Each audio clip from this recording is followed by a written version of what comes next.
Dito tayo ngayon sa Ross Boulevard for their car-free Sunday. Let's go!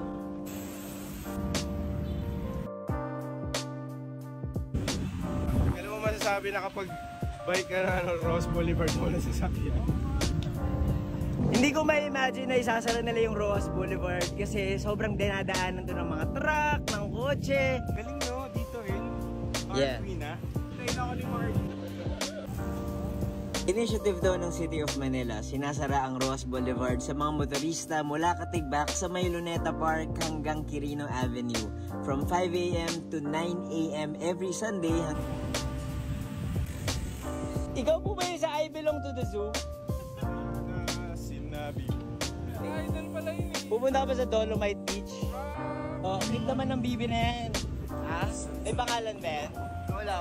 Pangalanan natin. Yellow bird na lang. Mag-asawa po kayo? Love niyo po siya? Okay. Sabi niya nga, I love you. Love you. Love you too. Sana all! Hello boss, story time. May nakita kami superhero! Si Spider-Man! Spider-Man! Presko yung hangin. Kasama si Oscar na naka-electric pedal assist from Nakto. Refreshing siya kasi may dagat eh.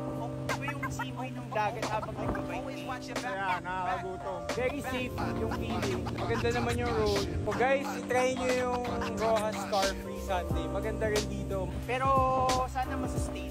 Sana masustain. Relatively, compared sa other car-free streets, konti pala yung nagbabike tsaka nagja-jogging. Pero hopefully, in the coming Sundays, mas madami pa.